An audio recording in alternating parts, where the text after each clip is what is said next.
Hey guys, welcome to our channel. இன்னைக்கு வீடியோவில் நம்ம என்ன டாபிக் பற்றி பார்க்க போகிறோன்னா, உங்களை விட்டு விலகி போன நபரை திரும்ப உங்கள் லைஃப்பில் அட்ராக்ட் பண்ண வச்சு அவங்களாவே தேடி வர வைக்கக்கூடிய ஒரு சிம்பிளான பவர்ஃபுல்லான மெத்தட் தான் இந்த வீடியோவில் நம்ம பார்க்க போகிறோம். நம்ம வீடியோக்குள்ளாடி போக முன்னாடி நம்ம சேனலை நீங்கள் இதான் ஃபஸ்ட் டைம் பார்க்குறீங்கன்னா மறக்காமல் சப்ஸ்கிரைப் பண்ணிக்கோங்க.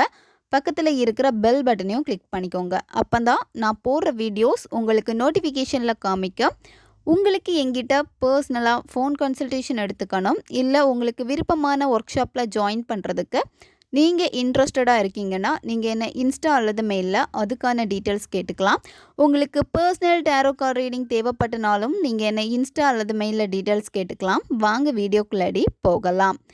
இந்த மெத்தடு யாரெல்லாம் பயன்படுத்தலான்னா, இப்போ உங்களுக்கு பிரேக்கப் ஆகிருக்கும், உங்களுடைய எக்ஸை திரும்ப அட்ராக்ட் பண்ணணும்னு நீங்கள் நினச்சிருப்பீங்க. அந்த பர்சனை அட்ராக்ட் பண்ண முடியாமல் நீங்கள் நிறைய மெத்தட்ஸ் ட்ரை பண்ணியிருந்திருப்பீங்க. அந்த நபரை எப்படி உங்கள் லைஃப்பில் திரும்ப கொண்டு வர்றதுன்னு தெரியாமல் இருப்பீங்க. ஸோ இந்த மாதிரி நேரத்தில் இந்த மெத்தடு உங்களுக்கு ரொம்பவே ஹெல்ப் பண்ணும். அடிக்கடி சண்டை போட்டுக்கிட்டே இருக்கீங்க, உங்களுக்குள்ளாடி நல்ல பாண்டிங் இல்லை, அந்த நபர் வராங்க, உங்ககிட்ட பேசுகிறாங்க, அப்புறம் சண்டை போடுறாங்க, இந்த மாதிரி தான் உங்களுடைய லவ் லைஃப் போயிட்டுருக்கு அப்படின்னா அவங்களுக்காக நீங்கள் பயன்படுத்தலாம். பெற்றோர் குழந்தைகளுக்காக, குழந்தைகள் பெற்றோர்களுக்காக பயன்படுத்தலாம். நண்பர்களுக்கு இடையில் இந்த மெத்தடை பயன்படுத்தலாம். ஒன் சைடு லவ்வில் இருக்கிறவங்களும் இந்த மெத்தடை பயன்படுத்தலாம். எல்லாருமே இந்த மெத்தடை பயன்படுத்தலாம். ஆனால் நன்மைக்காக மட்டுமே இந்த மெத்தடை நீங்கள் பயன்படுத்துங்க. எந்த நாளில் வேணாலும் இந்த மெத்தடை நீங்கள் ஸ்டார்ட் பண்ணலாம்.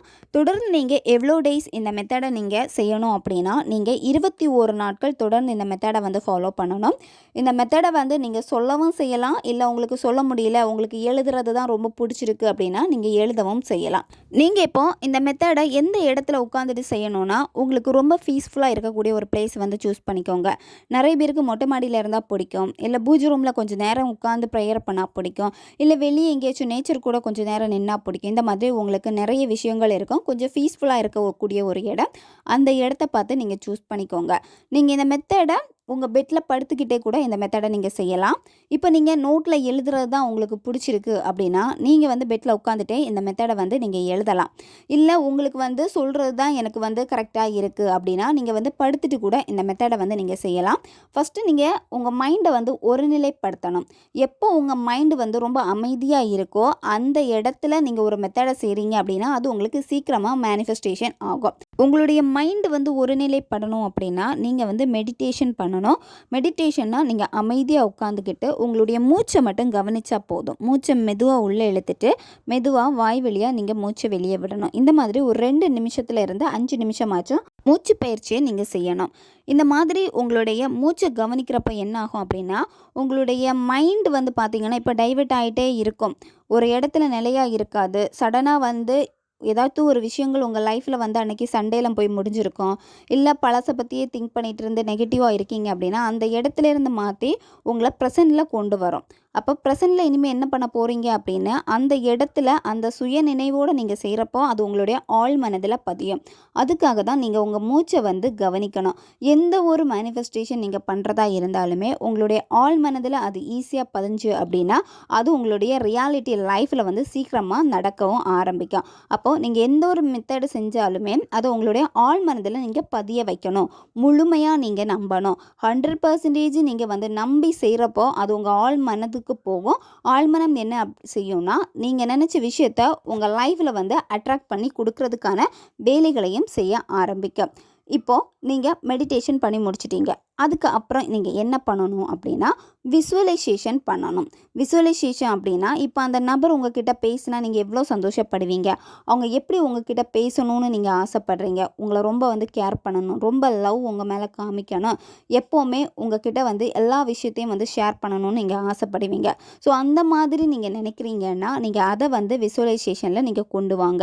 இப்போ அவங்க கூட வெளியே போகிற மாதிரி வெளியே போயிட்டு அவங்க கூட நீங்கள் டைம் ஸ்பெண்ட் பண்ணுறீங்க, அவங்க ரொம்ப சந்தோஷமாக உங்கள் கூட இருக்காங்க, உங்கள் கூட இருக்கிற டைமை அவங்க ரொம்பவே விரும்புகிறாங்க, அந்த மாதிரி நீங்கள் விசுவலைசேஷன் பண்ணலாம்.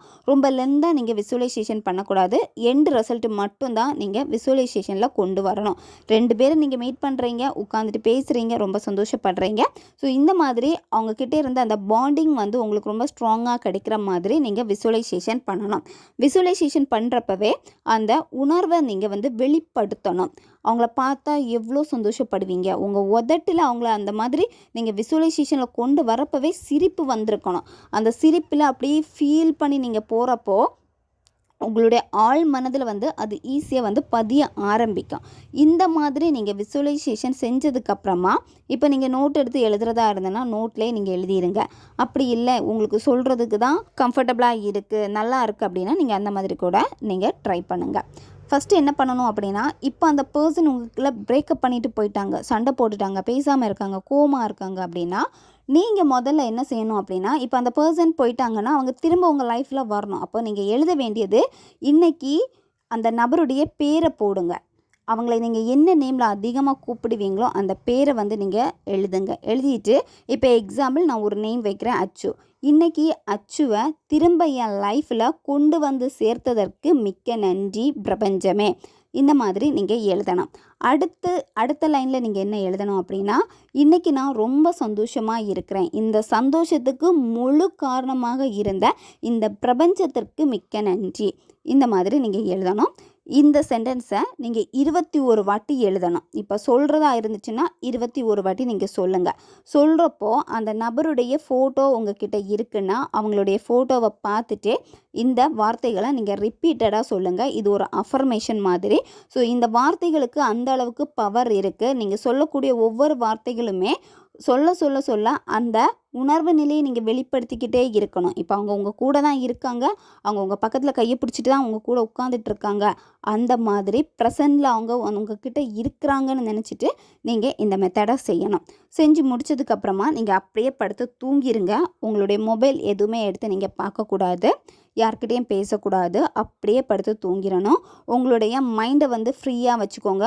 உங்களுடைய மனசுக்கும் வந்து அந்த அழுத்தத்தை நீங்கள் கொடுக்காதீங்க. உங்கள் உடம்பை வந்து கொஞ்சம் ஃப்ரீயாக அந்த மாதிரி கொஞ்சம் தளர்த்தி விட்டுட்டு, அதாவது ஏதாவது ஒரு விஷயம்னா அது அப்படி இருக்க பிடிக்கிறது, கோவப்படுறது, ஏதாவது ஒரு விஷயம் வந்து உங்களை ரொம்ப டிஸ்டர்ப் பண்ணும், அப்படி எதுவுமே பண்ணாமல் அப்படியே ஃப்ரீயாக நீங்கள் உங்கள் மைண்டை ரிலாக்ஸ் பண்ணிவிட்டு நீங்கள் படுத்துருங்க. திரும்பவும் உங்கள் மைண்டு வந்து டைவர்ட் ஆகுது அப்படின்னா நீங்கள் என்ன பண்ணணும்னா உங்கள் மூச்சை வந்து கவனிங்க. திரும்பவும் இந்த மாதிரி உங்கள் உடம்பை தளர்த்திட்டு உங்கள் மூச்சை மெதுவாக உள்ளே இழுத்துட்டு மெதுவாக வாய் வழியாக வெளியே விடுங்க. இந்த மாதிரி செய்கிறப்போ நீங்கள் அப்படியே தூங்கிடுவீங்க. நீங்கள் நினச்ச விஷயம் உங்கள் ஆழ் மனதில் ஈஸியாக பதிஞ்சிரும். 21 நாட்கள் தொடர்ந்து நீங்கள் இந்த மெத்தடை செய்யணும். நீங்கள் நான்வெஜ் சாப்பிட்டுட்டு இந்த மெத்தடை செய்யலாம். அதே மாதிரி பெண்கள் தீட்டு சமயத்துலேயும் இந்த மெத்தடை வந்து செய்யலாம். ரிசல்ட்டை எக்ஸ்பெக்டேஷன் பண்ணவே பண்ணாதீங்க. இன்றைக்கி நான் செஞ்சுட்டேன், எனக்கு எப்போ ரிசல்ட் கிடைக்கும், ஏன் இன்னும் கிடைக்கல, அந்த மாதிரி எந்த விதமான கேள்வியும் நீங்கள் எழுப்பக்கூடாது. உங்களுடைய நார்மல் வேலை என்னவோ அந்த வேலையில் மட்டும் நீங்கள் கவனத்தை செலுத்திட்டு ப்ரெசன்ட் லைஃப்பில் அடுத்தடுத்து நீங்கள் உங்கள் லைஃப்பில் என்ன பண்ணணுமோ அதை நோக்கி பயணம் பண்ணுங்கள். கண்டிப்பாக நீங்கள் நினைத்த நபர் வந்து ஈஸியாக உங்களுக்கு அட்ராக்ட் ஆகி திரும்ப அவங்க உங்ககிட்ட வந்து பேசுவாங்க. தேவைப்படுறவங்க இதை பயன்படுத்தி பாருங்கள். ஓகே காய்ஸ், நம்ம சேனல் உங்களுக்கு பிடிச்சிருக்குன்னா மறக்காமல் சப்ஸ்கிரைப் பண்ணிக்கோங்க. வீடியோவை தேவைப்படுற உங்கள் ஃப்ரெண்ட்ஸுக்கும் மறக்காமல் ஷேர் பண்ணுங்கள். அவங்களுக்கும் இது உபயோகமாக இருக்கும். இன்னும் நிறைய வீடியோஸ் நம்ம சேனலில் அப்லோட் ஆகிட்டே இருக்கும். அதனால் பக்கத்தில் இருக்கிற பெல் பட்டனையும் மறக்காமல் ப்ரெஸ் பண்ணி வச்சுக்கோங்க. அப்போ நான் போடுற வீடியோஸ் எல்லாமே உங்களுக்கு நோட்டிஃபிகேஷனில் வந்துக்கிட்டே இருக்கும். அடுத்த வீடியோவில் சந்திக்கலாம். நன்றி.